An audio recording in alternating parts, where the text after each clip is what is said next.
Welcome to Podcast on the Brink, your weekly dose of Indiana basketball news and discussion, brought to you by the Assembly Call and Inside the Hall. I'm your host, Jerod Morris. Join me live at assemblycall.com every Thursday night and immediately following every IU game for our live IU postgame show. And visit InsideTheHall.com for complete coverage of IU basketball and to join the discussion in the Inside the Hall Premium Forum.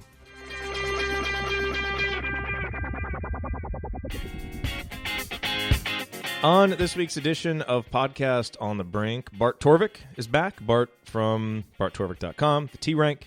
We brought him here so that we could look ahead to next year's Big Ten basketball season. Obviously, still a lot of unknowns as we talk about, but we just wanted to have some fun based on the rosters that we know now, what we project for guys coming and going, where we kind of see all these Big Ten teams and what we project for next season. Where does Indiana fit into that mix? Who are the contenders? Who are those teams in the middle? And which ones of those do we trust more of all the teams that have a lot of question marks? So just a fun way to, kind of preview the next Big Ten season, look at what each team has coming and going. So we do that this week on Podcast on the Brink. Hopefully you enjoy that discussion. And, I want to mention, if you haven't been to InsideTheHall.com in a while, just because there hasn't been a ton of news. And, obviously, Demezy Anderson transferred. There's an article there on InsideTheHall.com about that. We don't talk about that in today's episode. So if you want Demezy Anderson talk, you can go to assemblycall.com. We talked about that on AC Radio this week. But if you haven't been over to InsideTheHall.com, I would go over there because there are some nice feature articles. Cameron Drummond wrote an article looking back at Archie Miller's 2018 recruiting class. There's some recruiting updates, some interviews with guys like Jordan Longino and Jalen Washington, some younger prospects that Indiana's involved with. And then really, kind of the big highlight of the last week or two is some Q&As that Alex did with some former Hoosiers. So there's a Q&A with Robert Johnson on there, a Q&A with Cody Zeller. And it's always good to catch up with those old IU players, James Blackman Jr. on there as well. So again, not a ton of breaking news. So you are, it's totally understandable if you haven't been hitting InsideTheHall.com every single day, like you do during a normal off season or during the season. But there's been some good stuff there. So I definitely recommend going to InsideTheHall.com, checking out those features, sharing those features with anybody that you think would like them, and just kind of pass that word around.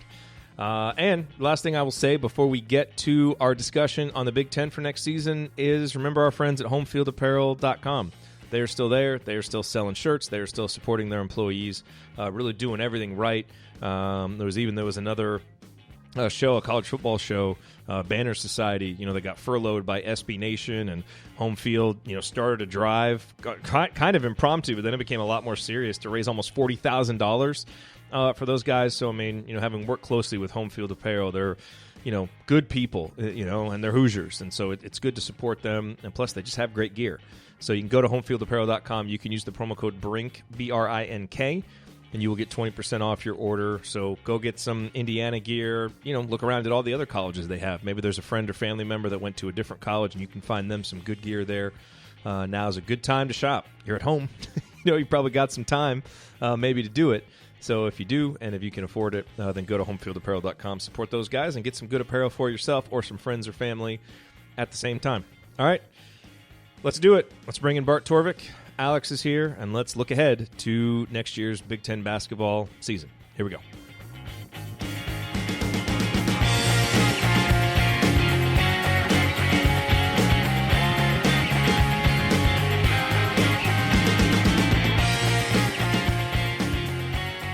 All right, we're back for another episode of Podcast on the Brink with a special guest today, Bart Torvik from BartTorvik.com, the creator of T-Rank. Bart, it's always good to have you with us.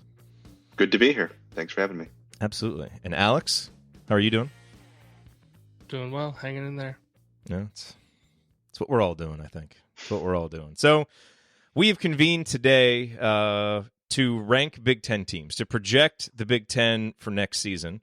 And we do all of this with several caveats. Number one, we don't know for sure who's coming or going, although we'll give our projections for who we think, of the guys who have declared for the NBA draft, who we think is going to come back, who we think is going to stay in. And really, we don't even know if there will be a college basketball season next year, or if that college basketball season will be played in front of fans and how that could potentially impact a Big Ten that this year was so determined by who was at home and who was on the road. So there are a ton of unknowns. We acknowledge all of those up front, but it's April 25th. There's not a ton of news, and so it'll just be fun to kind of look ahead and see if there's a normal Big Ten season, what it might look like based on the way that we project teams right now. So I thought we would start just by kind of talking about some of the assumptions that we're making as we go into this. And Bart, I know you obviously had to make some of these choices because you have preseason projections up on your site. And are you the only one right now that has 2021 projections up? Probably. I don't know why anybody else would be so insane to do that.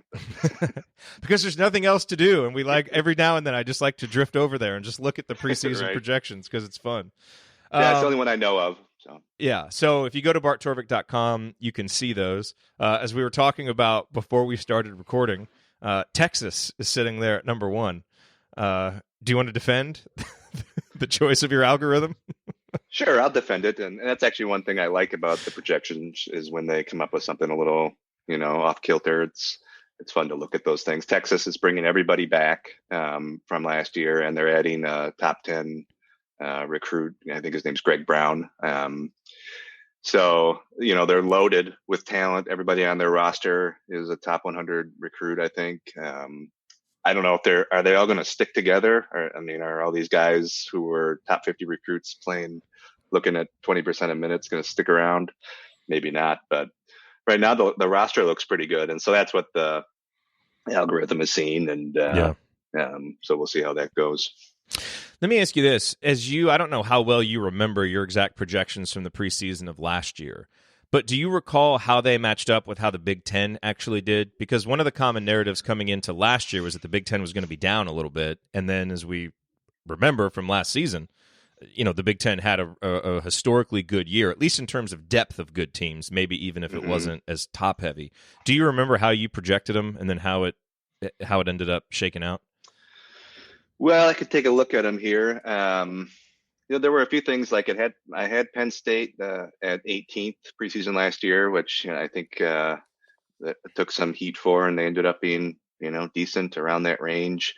Rutgers was at 47th, which was higher than most people had them, and that bore out. I think I had Purdue at 7, and a lot of people, I think Ken Pom had them up in the top 10, and obviously they underachieved that. Although computers love Purdue. Yeah, and the computers continued to love them mostly throughout the season, right? They just kept losing. So they were just kind of a weird team last year in that sense. And the projections had Illinois at 14, which was, too high, but it was another one where it was, I think, higher than the consensus, and they were better than most people thought. So I think they did okay in the Big Ten in particular. And it looks like there were, Indiana was 59, which was a little low, but I think, it was in the range. And they looks like they were 11th. They were 11th. In the range, 59th. Yeah. What did they end up in, like Ken Pom? 30, was it 36th or 35th? Something like that, I think. So it's within margin of error. Yeah. Well, that's I think we talked about this before the season, that for my preseason ratings, I kind of just put a plus minus 20 on everything. And if it's around 20, then it's like, that's good enough for me. I'm not real picky about this stuff.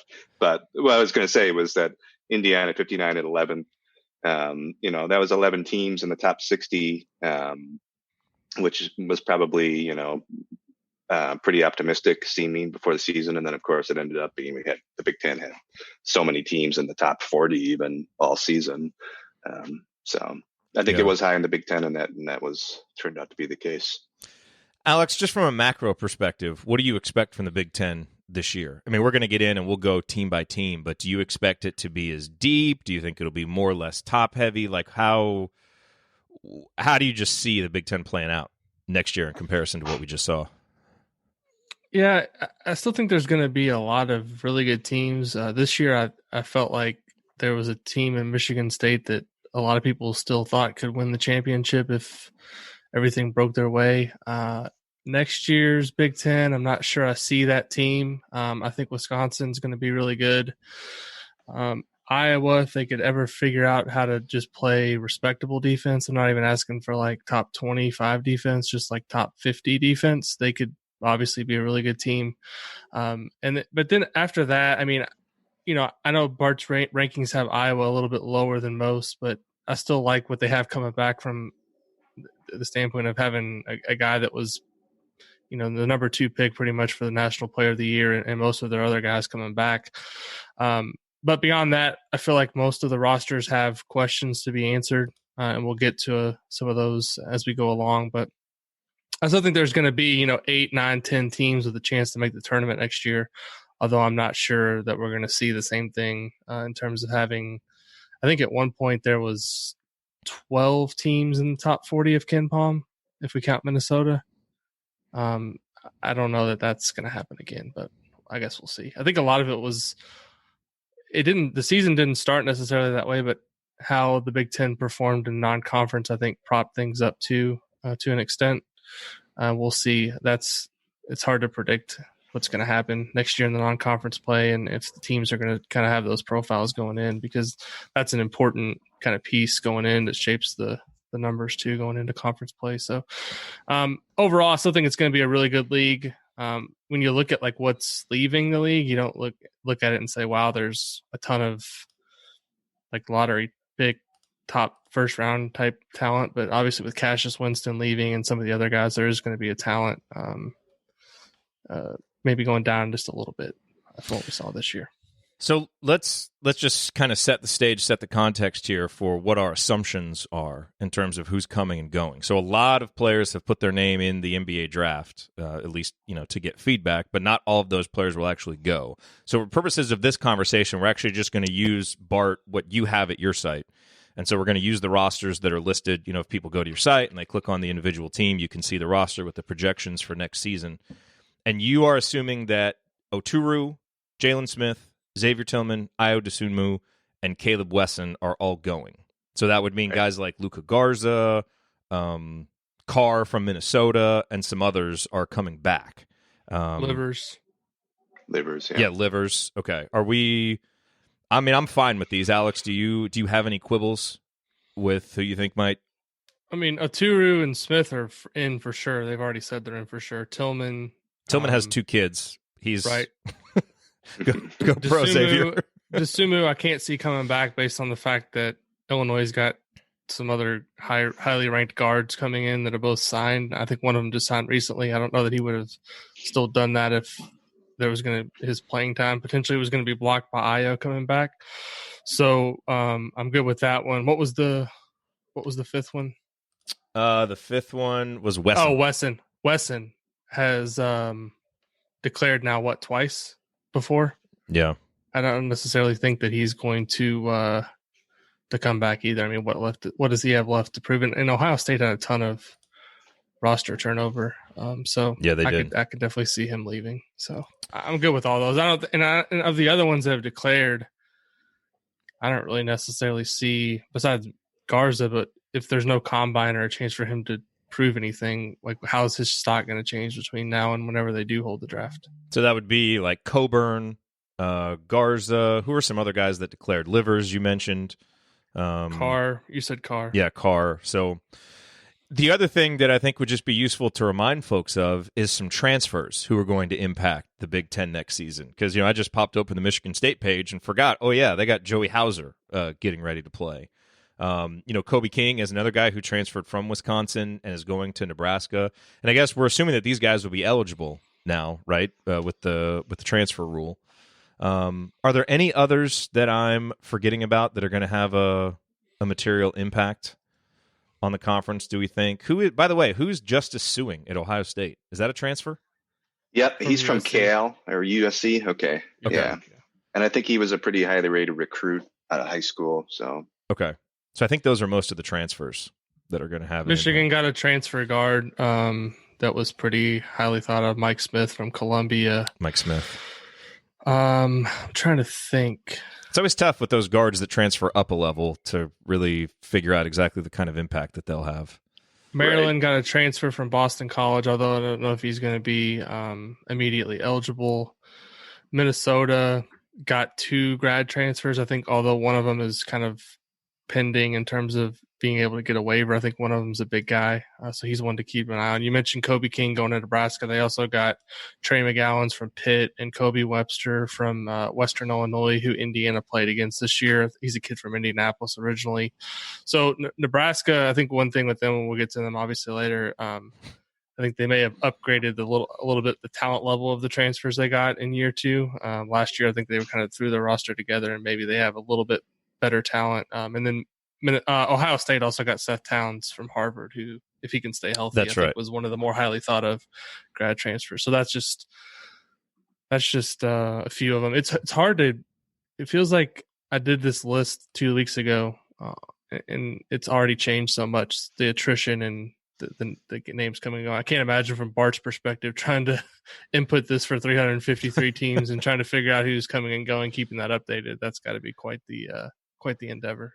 Yeah, mostly it's automated at this point, but there's a fair amount of manual adjustments that need to be made with like similar names and that kind of stuff. So that's always fun. All right, so let's start putting these Big Ten teams into tiers. And maybe let's just start at the bottom because I think we can get a couple of teams out of the way. I think, but let's see.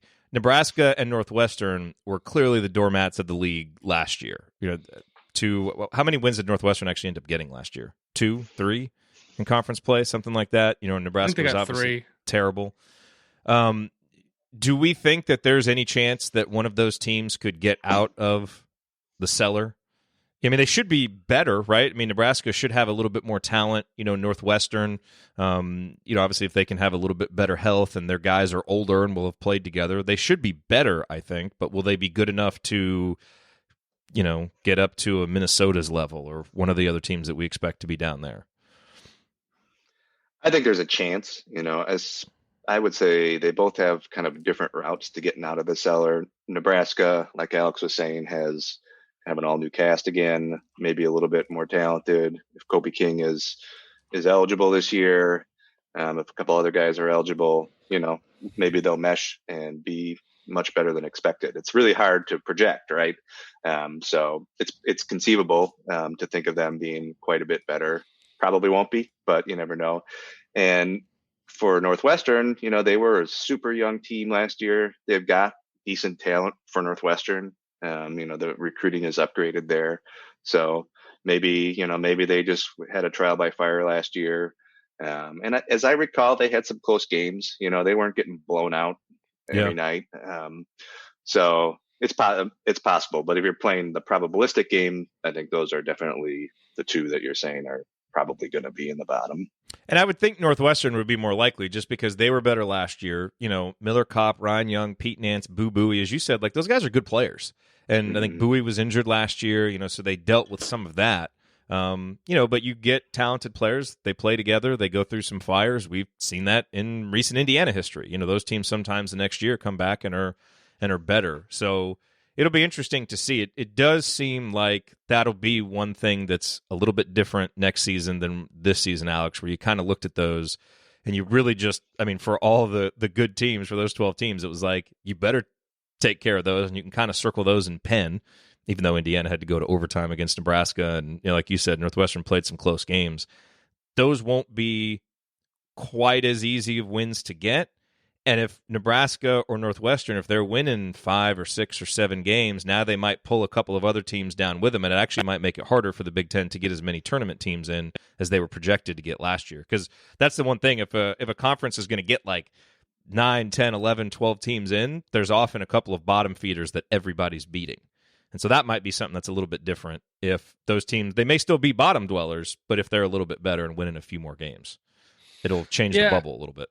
Nebraska is highly dependent on those transfers being eligible. The ones I mentioned, if Kobe King and McGowan's are eligible, and I think the Kobe Webster kid from Western Illinois is the grad transfer, so he will be. But their roster last year was just so hastily thrown together. I'm not saying this one isn't either, but at least they've had a year with a couple of the guys that are returning and got rid of some of the quote unquote bad apples, which I think towards the end of the season, Fred Hoiberg's patience was probably wearing thin with a couple of guys that were there, and all those guys are going to be gone. So as Bart said, I mean, there's a chance that they mesh together a little bit better. I'm a little bit higher on Northwestern though than them, because I think while I don't think Northwestern has a chance to be a tournament team next year, I do think they have a chance to be a team that wins 5 or 6, 7 Big Ten games, just because they have a lot of young players that went through the Big Ten last year, and they did have some close games. I mean, they came to Bloomington and gave Indiana a really good game, and I think from top to bottom, their roster actually has some pretty good talent. So they'll, to me, have a chance to be one of those teams that knocks off a top 10, top 15 team at some point in the season next year at Welsh Ryan. Whereas this year they only beat, I think, Nebraska twice, and then they beat Penn State, I think, the last game of the regular season, and that was it in league play. Now, one thing that's interesting, Bart, is if you look at your preseason rankings, you actually have Northwestern over one Big Ten team, or your algorithm has Northwestern over one Big Ten team, and that's Maryland. And we know that Maryland is losing Anthony Cowan. They're losing Jalen Smith, kind of similar to Michigan State, where you've got a high-usage point guard and a really talented inside-out big that you're trying to replace. Do you really think Maryland will be that? But, because they have Wiggins, they've got Morcell, they've got Ayala, guys who were highly recruited that we've seen as bit players. It is always interesting when those guys have to now step up into higher usage situations. Do you think Maryland is down in that conversation, or is that just kind of a quirk of the algorithm right now? My opinion is that it's a quirk of the algorithm right now. I've actually, I noticed that and was looking at their roster, and I get where it's coming from. Basically, who's the point guard for that team? It's always been a very point guard dependent team. And right now, but then you're like, it's Mark Turgeon, so maybe it's okay. Yeah, I mean, it's I kind of see where it's coming from. They've got this a freshman, Marcus Dockery, who the algorithm is saying is going to have to be the point guard and is going to have to take on a big role.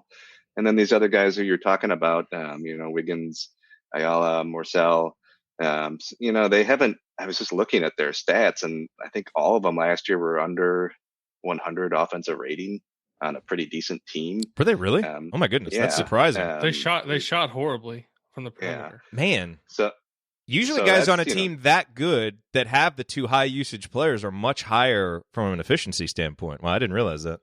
Right. So it's just not the projections for those guys are pretty poor, and it's based on the fact that last year at low usage they had low efficiency. So I mean, I guess I personally expect that they'll be better than what the system is projecting, but I see where it's coming from. All right, so let's now go back to the top. This part of the show sponsored by BartTorvik.com and Alex Bozich's love for Nate Reavers, because I think it's pretty clear who the favorite is, right? I mean, like if someone wants to argue for Iowa and they're all offense, no defense combo, like whatever, I will take on that argument. But as much as it pains me to say, I don't know how you can really look anywhere but Wisconsin. You look at their team page, Bart, and it's high efficiency player, high efficiency player, high efficiency player, senior, senior, senior, senior, senior. If there was a formula for putting together a Big Ten favorite, it's kind of what, without like an elite NBA guy, it's what Wisconsin has, which is good size. They've got guards who are seniors that have been through the battles. Maybe they aren't elite guys, but they're guys that can make shots and, just good, solid defenders. And then you're going to get a full season out of Micah Potter. So I find it almost might be more interesting to see if anybody can make an argument for someone other than Wisconsin, because they seem like such an obvious choice. They're certainly the safe pick, right? They were a good team last year. They're bringing basically everybody important back. How much will they improve? I think that would be the argument against them, is like those players are what they are. Guys like Dimitri Trice aren't just seniors. He's a fifth-year senior who did a year at prep school, so he's like 27 or something. How much better is he getting? But I still think there is room for improvement. And Alex's favorite player, Nate Reavers, he was a guy who they wanted to redshirt. He got forced into duty, so this ideally this would have been the kind of his breakout year, his junior year, and he's improving, and he's the guy who you think might be kind of the all Big Ten guy next year, along with possibly Potter if he plays more and if they can figure out how to play him together. I guess that's the other question mark, is how awesome is Micah Potter. You know, he was just incredible last year in his limited role. I guess my personal feeling is he was, you know, he had kind of a lucky year to some extent. He's not going to shoot that well forever. But he was really good. And if he's anywhere near that, then that's going to be a pretty good front court. So yeah, they're safe. Like you said, they don't have an NBA guy in all likelihood. So it's hard to think of them as a national title contender. But it's very hard to imagine them not being in the mix for the Big Ten title. They just have a really high floor. You know, I mean, when you have that level of experience and just competence, you're not going to lose many games at home. And, you know, look, all IU fans remember watching that Wisconsin game where, you know, it felt like Indiana was really in control of it. And then over the final 6, 7, 8 minutes, you know, Trice and Davison, who hadn't really done a lot, they're just there ready to make plays. Like, they're just unflappable, you know? And so that, you know, that's kind of the lasting memory for me of watching them play. Maybe the one question mark is depth. And, you know, it's one of those things, you know, guard's probably just going to roll those seniors out there as many minutes as they can handle, you know, but, you know, if there's any kind of injury or something like that, but that's kind of a silly thing to talk about in projections because that could happen with anybody. But it does seem like they're, you know, they would be somewhat susceptible there just because their lineup is really top heavy without a lot of experience depth behind it. True. They do have, I mean, they've got for Wisconsin a really nice freshman class coming in, but obviously you don't expect much out of freshmen at Wisconsin. And if they're forced into duty, they're probably not the team that we were expecting them to be. All right, Alex, make the case for Nate Reuvers as preseason Big Ten Player of the Year. I can't make that case. Come on, man. But you want to make that case. No, I don't. I mean, I think Bart said it pretty well. I mean, they've got, you know, my question would be, you know, they've got a lot of obviously returning players. My question is kind of goes along with what Bart said is how much better can certain guys get? I feel like every year Wisconsin, what they do a great job of is maximizing the talent that they have because they're not getting those blue chip 5-star type recruits.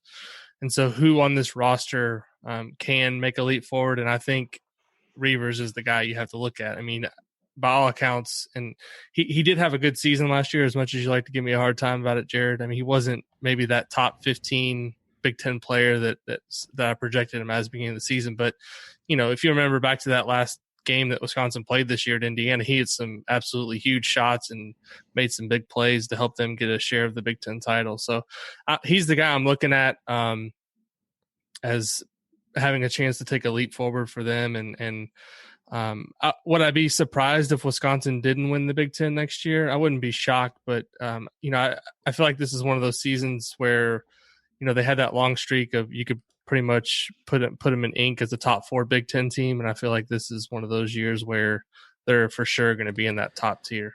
All right, so I agree with a lot of what you said, and Reuvers was obviously a fine player last year, but why do we think there's untapped potential with Reuvers as a senior? Like, usually with untapped potential, you think, okay, this guy is a really good athlete that's maybe going to put it together. Now he's going to be in a higher usage situation. I mean, his usage was 27.3% last year. So what is there that's untapped that he could take another step forward? I guess that I don't quite understand that. Like, I think he'll be a really good player. I just don't see huge potential for a lot of improvement. I could see him shooting the ball better from the perimeter. That's one thing.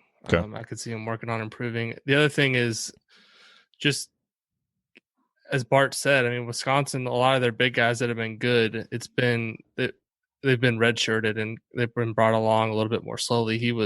Last year was his 3rd year, but it was really his first year as being the guy. You know, he was kind of always had to play second fiddle to Ethan Happ, and there was definitely an adjustment a little bit with him for that. But I just think also you look at kind of his pedigree. I mean, I think he was a top 100, top 150 recruit. So I think it's not like he's completely coming off the radar either. So I do think that he's a pretty talented player that can get better. Am I saying he's going to be first team All Big Ten? No, but I think there's a chance that he could develop into that type of player. That's my opinion. Bart may have some. Fair enough. You know, he watches Wisconsin more closely than I do, so he may have some additional thoughts. I agree with that. And I would say the one thing in watching him play is I think he could get stronger. I think he could still grow into his body a little bit and get more endurance, those kinds of things that are the kinds of things that guys just get better at in their early 20s. That's kind of fun about college basketball, especially bigs. So I think that would be the hope, is that he's still just got some sort of physical improvements to make. Okay, fair enough. All right, so who else is in this class? I mean, I think Wisconsin they're the safe pick, like Bart said. Who are the other contenders with them that you guys feel comfortable about? That you would be surprised if they're not getting the double bye in the Big Ten tournament. Who's in that list for you? I like Iowa, although Bart's ratings don't like them as much, and I see you shaking your head there, Jerod. But Bart's ratings understand that 50% of the game is on defense, so that's why. I will say that I'm a little bit more comfortable with them next season if Jordan Bohannon's healthy. Yeah. Because I think he's an absolute killer in terms of just making shots from the perimeter. But yeah, I mean, we talked about this a little bit before we started recording. If they could just get a respectable defense, then I feel a lot better about them. But I do think having Garza, Wieskamp, Bohannon, that's a pretty solid nucleus of players. And they were a pretty good team this year. I mean, they were going to make the NCAA tournament pretty comfortably. And this also kind of speaks to the fact that beyond Wisconsin, I just don't see a lot of sure things. And if you're asking me to pick, I'm going to go with the team that I know has a player that can be a national player of the year type presence, because we just saw him do it in Luka Garza. So, I mean, look, Iowa is easy to pencil in there because they have Garza. We know they're going to score points. Offense is obviously really important. But, we talk about, okay, they just need to have a respectable defense. Fran McCaffrey has a pretty long track record now. And there is not a good track record at all of respectable defenses. You just start going back and looking at the adjusted defensive efficiencies for his Iowa teams. 97, 111, 242, 123, 30, 34. So they got a couple there, right? And I think that was when they had, who was the big guy they had then? What's his name? Woodbury, and they had Utah. Yeah. Utah was a great defensive player. Exactly. And so some of his earlier Iowa teams were a little bit better, but, back to Siena, back to UNC Greensboro, these were always teams that were built on offense, not built on defense. So let's take it, Bart, from that angle. I think we all agree with that. If this is a top 50 defense, now you're right there in the conversation for, potential Big Ten champion, top 4 seed. What is there to make us think that could actually happen? Because Jordan Bohannon coming back healthy is not going to do anything for the defense. Right. I don't think there's a lot of reason to think that they're going to be a good defensive team. Maybe they just get lucky, make teams shoot threes against them and hope they miss. It's not, it works sometimes. But I still think if you're listing the contenders in the Big Ten, you got to put them there because they're almost definitely going to have the best offense. Yeah. And they could well have the best offense in the country. And it could be by a lot. If Luka Garza has the same season he had last year, and other guys like Joe Wieskamp, he continues to improve, and Jordan Bohannon comes back, that's just a very scary offense. And you can be really, really good with a scary offense and just kind of a, let them shoot defense, potentially. Yeah. And they've got size, so it's not like they can rebound and things like that. They use their energy on offense, I think. Yeah. No, those are all fair points. I enjoy taking on the role of Iowa naysayer, but the issue is, you have to compare them to the other teams. And the fact that they do have this elite offense, as you start going down the other teams and the holes that they have, that elite offense is going to carry them far, but I think that's what separates them from Wisconsin is just so much more solid on the other end. And, unless that gets better for Iowa, they're going to lose some games just because they don't guard people. So, we've seen enough Big Ten basketball to know that is the case. We dealt with it at Indiana for a while. So we understand the limitations there, but I agree they need to be in that conversation. Now, who else is up there? I think Michigan State is another name that is going to come up. They're the next rated team. And by the way, you have Iowa. You actually have, just going by your overall ratings, it's Wisconsin, Michigan State, Ohio State, Indiana, Michigan, Penn State, Rutgers, and then Iowa. So, the next one there is Michigan State, and they're an interesting one because they're trying to replace Cassius Winston and Xavier Tillman, the anchor of their offense, the anchor of their defense. there's a lot of trust being put into Tom Izzo that he'll kind of figure this out, and a lot of times he does, but a lot of guys are going to be in new roles. Rocket Watts obviously is going to take on much more of a primary role. Joey Hauser is going to have to be a guy who carries a big scoring load for them, and we've seen him do that in the past. How will that translate here? Is Aaron Henry ready to finally take that step people have been wondering about? So you don't often see Michigan State teams with this many question marks. So I could see this going either way. Do you put them in that contender category because it's Michigan State and they have talent and they have the coach? Or do you say, and because I think we agree, they have more talent and athletic ability than Iowa or Wisconsin, but do we trust them as much as those teams? Yeah, I would say they're definitely, they're a step down as far as a safe pick, but for the reasons you said, they got Izzo, they've got talent. I expect that they'll be a contender. Now it's kind of snuck up on us, but I think they've won the Big Ten title 3 years in a row, gotten a share of it. So, and a lot of times with Izzo, it's these seasons where they're not the preseason top 5, where they end up having these great years. It comes together. So I'm not going to sleep on him. A lot depends on Joey Hauser, how much he's improved with his year off. Obviously he was a top 50 recruit or whatever and had a pretty good freshman year. But there is going to be a lot on his shoulders. Yeah, I guess the way to transition to you, Alex, like when I look at it, there's a lot about Michigan State I don't trust, but then I start looking at the other teams, and there's no one that I would put over them. And there's certainly no one that I think belongs in the conversation with these other teams. So I would put them with Wisconsin and Iowa, kind of giving them the benefit of the doubt and kind of letting talent break the tie. But I still think they're a step above the other teams below them, who I just feel like they have more question marks. So, I mean, my question is, who's their point guard? And they're going from a,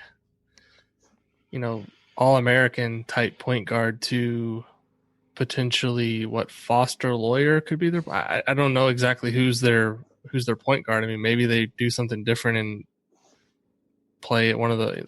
I think they have a freshman guard coming in. Maybe I don't know exactly. AJ Hoggard, but he's not a point, right? He's more of a scoring guard. No, I don't think so. So I'm looking at their players. I just don't. Unless Rocket Watts is going to play more of a point guard. I mean, I'm not buying Foster Lawyer as a solution to point guard when you've just based your last 4 years of success on having, in large part, having Cassius Winston as your point guard. So while I do like some of the other pieces, Joey Hauser is a good player, but I also saw him play at Marquette, and he was soft at times and didn't really make a huge impact. Aaron Henry was a guy that a lot of people thought was going to be a breakout star this year, and that didn't come to fruition. Some of their other guys are just kind of okay, like role players. So, I mean, I think they have talent, like in terms of just top 100 players that they have on the roster, but I don't see anyone that sticks out to me and says, wow, this guy's going to really go win a game for me on a consistent basis. And that's kind of where you're making kind of a leap to say Izzo can figure it out and he deserves the benefit of that doubt. But in terms of putting them, I would not put them ahead of Wisconsin or Iowa at this point.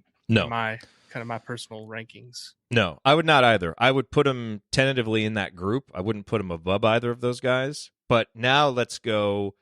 Are there any other teams that we haven't talked about yet that you feel better about than Michigan State? Maybe let's open up the rest of the conversation that way. Because every question that you posed about Michigan State is true, and then you start looking at the other rosters, and it's like, well, okay, that's a good team. Who are the other teams that would even be in consideration here? Ohio State, Indiana, IU, Rutgers, Michigan, Rutgers. The thing about Rutgers is I'm not buying them in that category. I just don't know, like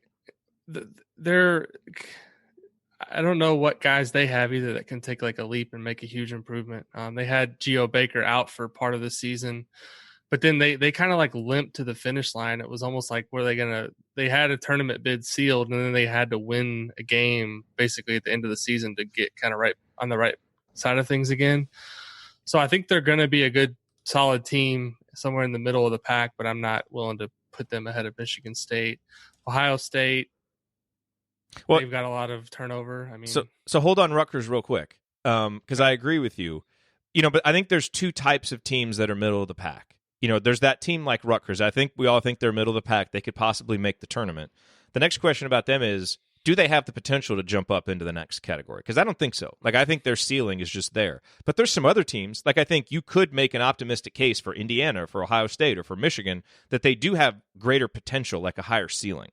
So I think that's the difference there between Rutgers and some of those other teams. I think Rutgers has a pretty good floor. I think they're going to be solid, but I don't even really see how they could jump up into that top tier. Is that fair? I agree with that, yeah. Okay. So Ohio State, go on with what you were saying about Ohio State, because I think they're a team that does have some more pieces that I'm not really trusting them, but you could make a case for them possibly jumping up into that, top 4, top 5 by the end of the year. Yeah, I mean, they're highly dependent on, a couple of transfers that are coming in. They've got 2 grad transfers, Abel Porter from Utah State and Seth Towns from Harvard, who was one of the more highly sought after transfers. And they have a sit-out transfer from USC, Justice. I don't want to butcher his last name. Suing, probably, I think. Suing. Okay. And then they've got some, EJ Liddell was pretty solid as a freshman, CJ Walker, Dwayne Washington. So they have some guys, Kyle Young, that have been tested, but they're losing arguably their best player, Caleb Weston. They lost a couple of freshman transfers, DJ Carton being the more notable one, and obviously Luther Muhammad moved on too. Andre Weston graduated. And he seemed like Andre Weston used to make all kinds of big plays and big moments, so that's an important loss. So they're another one that's like, I feel like they're middle of the pack, but I don't necessarily view them as a team that's going to contend in the conference in any way. Okay. Yeah, I feel like we're kind of relying on Holtman and the Holtman magic to just say they're just going to be good because they always have been under him. But they lost their entire freshman class from last year, right? And they're trying to replace it with grad transfers. And sometimes that works, sometimes it doesn't. So I think there's definitely potential there, but definitely a step below the 3 we've talked about. All right, well, we're 37 minutes in here, and we haven't really talked about Indiana yet, and this is an Indiana podcast, so I figured we should probably do that. But this is kind of a fair time here to talk about Indiana. We all expect the floor for Indiana this year should be, that kind of middle-of-the-pack team. But I think fairly, most Indiana fans are expecting, hey, is this finally the year that Archie's going to, step it up and get into the top 4 or 5 and actually, maybe be competing, with the big boys down the stretch? And as we've talked about, Alex, that is a perfectly fair expectation to have. But what do we think? Again, floor is kind of in that mushy Big Ten middle, but, is there the possibility that Indiana could go up there? And are they the next team after Michigan State that we trust the most? What do you think, Bart? You can give us the outsider's perspective. Well, I do think that they have that potential, and to me, it comes down to Trace Jackson Davis, and as far as I know, he's not even testing the waters, which is a little surprising to me. I just really like him as a player, and he's got the pedigree. He was really good as a freshman. You would expect a sophomore leap, and so he's the kind of guy who could kind of come out of nowhere and be like the best player in the Big Ten next year. And frankly, so it kind of reminds me a little bit of Illinois last year, maybe not quite at the same spots, but at the same leap that you're expecting, where they had Ayo, who was a good freshman, good pedigree, take the leap to be the man. And that's the key, I think, for Indiana if they're going to be a contender, is that Trace Jackson Davis has to be like a first team All Big Ten player, and that's well within the realm of possibility. I would say the case for them is they're bringing back their entire starting lineup from a team that was likely going to make the tournament, albeit not, a top 5, 6 seed line, but a team that was going to probably make it in and avoid Dayton. And then they also have the potential to bring in a 5-star type point guard in Christian Lander, who is not being accounted for right now in any projections because he's still a member of the 2021 recruiting class, but all accounts are, all predictions at this point is that he's going to enroll early. Now, I don't, one thing I've tried to temper the expectations of Indiana fans, when you have a point guard moving up a class, there's coming into the Big Ten, and handling the strength and physicality of the league, it's not going to be easy. But I think he could have the potential to give them a guard that can create a lot more off the dribble than what they've had right now. And so, I would probably put Indiana right now if I were doing power rankings somewhere in like the 4 or 5 range in terms of the Big Ten going into next season. I think that's a fair spot for them. And I agree with Bart. If Trace Jackson-Davis has a monster season, they could find themselves, as a team that has a chance to get a double bye in the Big Ten tournament. They just, it's kind of like we talked about with Wisconsin. Wisconsin has a whole lot of pieces that you know what you're going to get, so there's just fewer questions there, even if it feels like maybe the ceiling isn't quite as, high. And with Indiana, it's somewhat similar. I think, Bart, you make a good point that Trace really has the potential to take a leap, but it's like, we have 3 years of experience with Justin Smith. We kind of know what we're going to get from him. We have 3 years of experience with Hal Durham. Kind of know what we're going to get from him. 2 years of experience with Rob Finney. We all would like to see more from him, but, we kind of see where his floor is as a player. Joey Bronk on down the line. The ways that this could really go good for Indiana is if Race Thompson takes the next step, and becomes a starter and becomes like that real game-to-game contributor. Obviously, Jerome Hunter from a scoring perspective could really lift the ceiling on this team. And then you mentioned Lander, Alex. Bart, do you have any idea where you would pencil Lander in, just in terms of like a 5-star point guard who's coming up a class? What kind of usage rating and efficiency do you typically assign to those types of players? Well, when you say 5-star, is that like top 10 or is that borderline like more down like 25th in the composite? In his class, he's been right around 20th, I believe, like 15 to 20, if I recall correctly, somewhere in there. So he's not like the top of the top, like top 5 guy, but he's pretty consistently been in that 5-star group. But he is the number 1 point guard in the 2021 class, I believe. Let me look at it. Yeah. No, he's 9 in the 24/7 rankings for 2021 and 11 in the composite. All right, the number 1 point guard. So if that held up and they slot, I've found in the past that when guys move up, they tend to drop when they get reassigned to the next year's ratings. But if he were a top 10 guy, then he would probably be pegged in as a starter, and might get ahead of Finney as a sort of presumed point guard. But if it's more like a 2025, then he's probably just the way that the algorithm works for freshmen, it drops off pretty quickly as far as what it expects from guys based on their recruiting rank. But if he's top 20, 25, then he'd probably be pegged in as like a 6th man. Okay, so let's pencil Indiana in right now at 4th, behind Michigan State. Do any of us, would we all rank Indiana above Ohio State? Just in terms of our expectations? I know, Bart, your algorithm has Ohio State above Indiana, but I trust Indiana more than Ohio State, given that they have more cohesive pieces coming back. Yeah, I would. And, that's Ohio State's 14th and Indiana's 16th, so they're in the same range. And yeah, I for the reasons we've talked about, I kind of agree that they're probably a safer pick. Okay, so out of Michigan, Penn State, Illinois, Purdue, can you make an argument for any of those teams? I'm not putting Minnesota in that group. Can you make an argument for any of those teams over Indiana? Probably only Michigan. I mean, Michigan has Livers coming. If Livers is coming back, he's another guy who potentially could take a leap to be a really impressive player next year. I personally wouldn't do it, but I think you could make an argument that they might be ahead of Indiana on that pecking order. Yeah, I'd have a hard time with that because, they lose Simpson and Teskey, another one of those teams that loses an experienced point guard and experienced big. They lose DeJulius, too, who was the other guy that was going to step in for Xavier Simpson. Now, they got Wagner back. As you said, Livers is obviously a really good player. But they have a lot of guys. Mike Smith is moving up a level, so what are you going to get from him? You don't really know. Now, they obviously have a big-time recruiting class coming in. But I think the thing to remember with them is you've got a second-year coach in Juwan Howard. And, how much was Michigan propped up last year by having a senior point guard in Simpson, a senior guy in Teskey that you can kind of trust to go out and do some of the similar stuff they were doing before.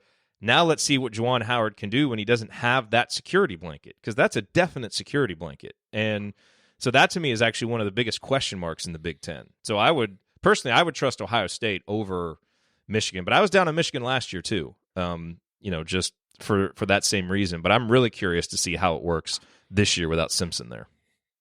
Yeah, those are great points.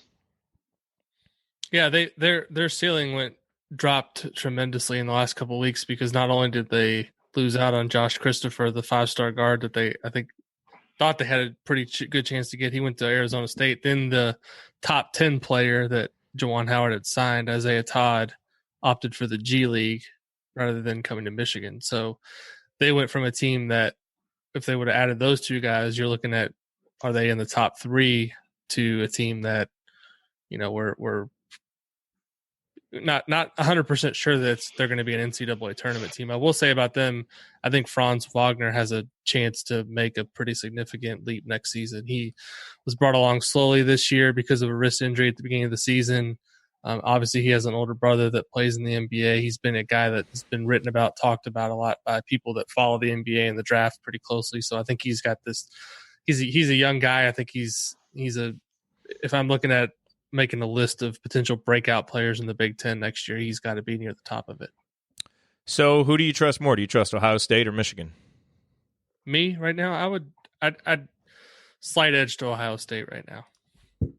Bart, do you agree? I guess I would go with Michigan. I look at Livers and Wagner as a pretty, if Livers is back, that's a potentially pretty great 1-2 punch. They've got question marks, obviously, but I just know more about those top 2 players than I know about who's going to be the top 2 players on Ohio State. I have no confidence. So I'm going to side with Ohio State there, so I'll break the tie, but your vote of protest is noted, Bart. I don't feel strongly either. I don't either. But I agree. That's why it just comes with who do you trust more, kind of like viscerally, as you look at it. So, and then do we place both those teams over Rutgers? Yeah. Just based on the talent? Mm-hmm. Okay. All right. So let's, we don't need to necessarily belabor every single team here, but we've got a few others that we need to slot in. So we've got kind of our teams at the top. We've got this kind of soft middle and then the bottom tier.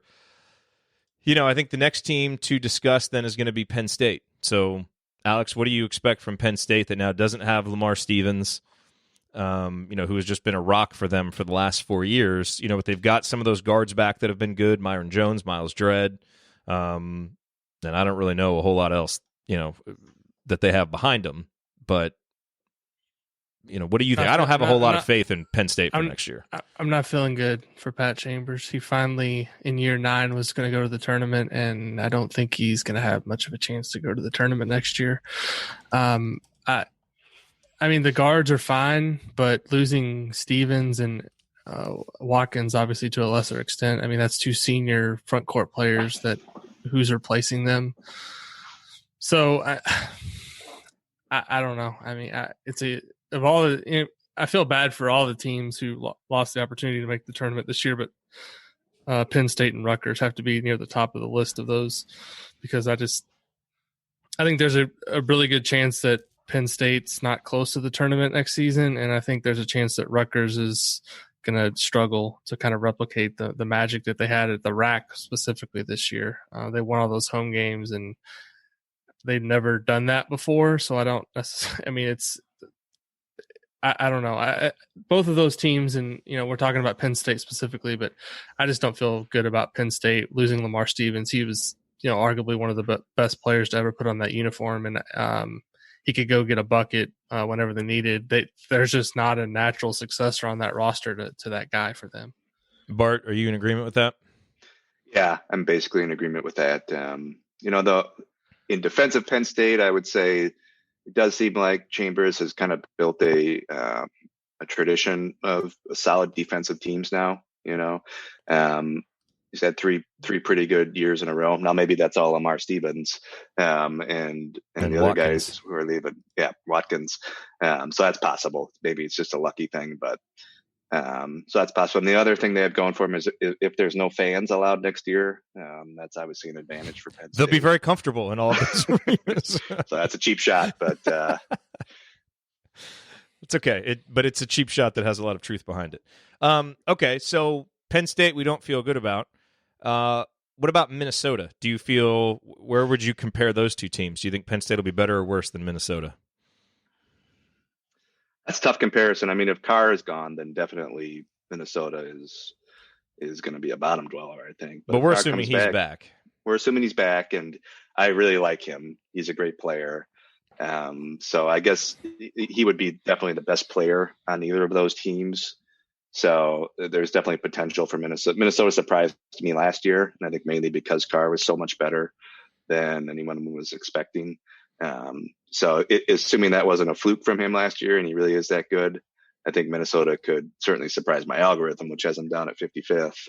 And they've got this Liam Robbins guy, I think is his name, from Drake, who's a potential transfer this year. He's not a grad transfer, but he might be eligible, and he's pretty good, mid-major player, and they've had success with those kind of transfers at Minnesota, especially big guys.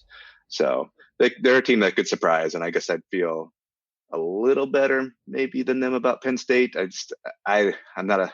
Pitino has never really proven that he can, win consistently in less than ideal circumstances. So, yeah. Who do you trust more, Pat Chambers or Richard Pitino? Have fun there. I kind of like Chambers. I feel like I guess it's a tough choice. Neither. But who do you trust more for this exercise, Minnesota or Penn State, Alex? As we fit all these teams in here. Penn State, I guess, barely. So you're going to make me break the tie, huh? I don't have strong feelings on either. Yeah. I don't know. I mean, I would say it's slight edge to Penn State, but kind of going back to earlier when we were talking about Ohio State, Michigan, I don't have a strong feeling on either one. All right, well, I'll break the tie and say Minnesota. I'm swayed by Bart's argument that Carr is the best player among those groups, and they have Kalsher, who should be, better as an upperclassman, is a good shooter. So I don't feel good about either one of them either, but I'm gonna give it to Minnesota. So then Maryland, where are we fitting Maryland in? Is Maryland down with Minnesota and Penn State? Do you trust their at least recruiting pedigrees enough to think that they're going to be above those guys? What do you think? Probably. I also think I think they're going to add some pieces one way or another, whether it's JUCO guys or some transfers still in the land. It's just, it's hard to imagine that program being that far down.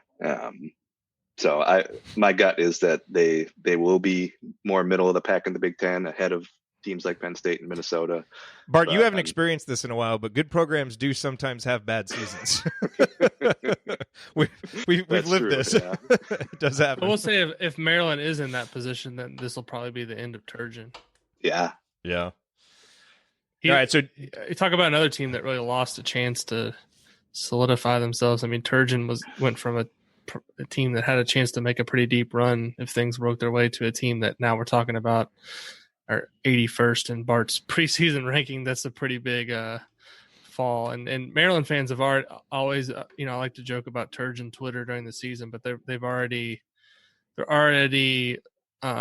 patience is already worn thin with Turgeon, and I don't necessarily think they're going to be all that forgiving next year if they have a season that people can look at and say this isn't making progress to what we want to be as a program. Well, maybe I'm doing him a favor by ranking him so low, setting expectations super low, and maybe he'll exceed expectations by finishing, 10th and 50th at KenPom. But do you think they're in that Ohio State, Michigan, Rutgers tier, or do you think they're in the Minnesota, Penn State tier? They're obviously kind of hovering in between those two. Maybe they're kind of in a tier of their own. Yeah, I think they're towards the bottom at this point, but ahead of people I've got them ahead of Penn State in my mind, Penn State and Minnesota. So. All right. So the two teams that we haven't placed yet are Illinois and Purdue. So we're Illinois, obviously we're assuming Kofi Coburn comes back. Ayo Dosunmu leaves. They have Trent Frazier, a senior now. Georgie's a junior. They've got some good freshmen coming in. Corbello is a point guard from New York. People are pretty high on. Adam Miller is another good guard. Alex, so as you said, those are two pretty highly rated guards. What do we think of Brad Underwood's crew? To me, they're just a very middle of the pack looking team. I guess it depends on Coburn. Is Coburn going to be a guy who really improves a lot? Or is he just what he is, a gigantic force of nature, who was just great as a freshman because he's so physically developed? Is he going to add things to his game and become one of the best players in the Big Ten? If that happens, then they could potentially be contenders. But I see them as taking a little bit step down from last year without IO, but still being like a on the right side of the bubble. So if they're kind of in that middle pack with Indiana, Ohio State, Michigan, and Rutgers, who do you see them being above? Like, do you feel better about them than Rutgers? I guess I've got them. I feel a little bit worse about them than Rutgers. Probably, like we talked about Rutgers, we feel like we know what we're getting. They don't have much. They don't have as high a ceiling. And Illinois, I think, does have a higher ceiling, but a lower floor.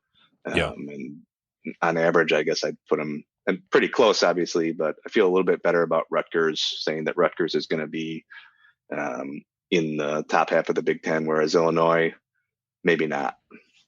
Alex, thoughts on the Illini? I mean, if Curbelo and Miller are good from day one, and Frazier's back, obviously, Coburn, Georgie. I mean, we'll see what Georgie. He kind of regressed, but the problem is beyond those guys, who else is on the team? It's a bunch of players who aren't necessarily proven in any way, and losing Io is obviously a huge deal because he was their guy that could make clutch shots and was kind of their leader, in my opinion. And Feliz is another guy who, wasn't necessarily at the top of the scouting report, but I think did a lot of things for them in terms of just handling the ball and getting guys set up. So Illinois, to me, I mean, if those freshmen are better than we expect and Coburn takes a big leap forward, they have a chance, to be a tournament team. But otherwise, I think they're a middle of the pack type bubble team. All right. And are you kind of on the same page that they're below, that they're kind of at the bottom of that next level of teams? Yeah. Okay. All right. Last and certainly least, the Purdue Boilermakers. Boilers obviously losing Matt Harms. They've got a lot of experienced guys who have played a lot of basketball. Maybe they haven't always, played it, at the highest level, but Eric Hunter is a junior now who's played a lot of minutes. Isaiah Thompson got, gee whiz, I got to edit that out. Isaiah Thompson got some decent minutes as a freshman. No Joe Eastern is a senior who's played a ton of minutes, but it kind of feels like has been all over the place. Stefanovic, Travion Williams, obviously. And then, they've got some interesting freshmen like Jaden Ivey, Brandon Newman, who are both shooters. Ethan Morton, kind of a Swiss Army knife type guy that Indiana also recruited. They feel like 7'3" guy coming in. Do they? Another one of those? Yes. So they're kind of a wild card to me. I could see an argument for them being pretty good, and I think Painter has earned some benefit of the doubt. But you also kind of look at it and you say, we kind of know what a lot of these guys are, and are they really going to get a lot better unless one of these freshmen significantly overplays, their pedigree for what you would expect right away. So I'm a little torn on what to think about them heading into this year. Bart, where are you? The computers love Purdue, so what do you think of the Boilers? I see them as a middle of the pack team next year. I think they're going to be solid, should make the tournament. But you look at this team and you think the year after next is kind of their year. They're going to maybe only lose Nogel Eastern. And then I think a couple of their freshmen might be red shirts, right? And so they've got some decent, highly recruited guys coming up. So I feel it's somewhat of a rebuilding year for them. They're going to be a little bit younger. And the following year, they should be really good. So where do you slot them with, because we're that next tier right now, we have Indiana, Ohio State, Michigan, Rutgers, Illinois. Who do you feel better about them than any of those teams? I feel better than Illinois for them. I've got them a little bit ahead of Illinois, I would say. Okay. But Alex? Thoughts on Purdue?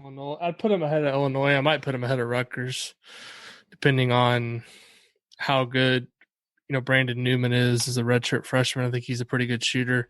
The other thing I'll say about Purdue is how big of a deal is it really that they lost Matt Harms? I mean, I've never seen a grad transfer made a bigger deal out of than this guy. I mean, Kentucky wanted him and their fans were almost, I don't want to say up in arms and they didn't get him, but I'm like, did you watch him play for the last couple of years? I mean, he's a good player, but he wasn't starting last year for Purdue. If I was going to pick which guy I'd rather have, Travion Williams or him, I would take Williams for sure. I mean, Harms is definitely a a guy that can protect the rim and rebound a little bit. But, I mean, I think Purdue's got just a pretty solid nucleus of pieces with Eric Hunter and, as I mentioned, Williams, Stefanovic. Eastern still can't shoot, but I think Newman's going to be good. And Jaden Ivey and Morton are both top 100 recruits. So I tend to give Painter the benefit of the doubt. I feel like he has a pretty good track record of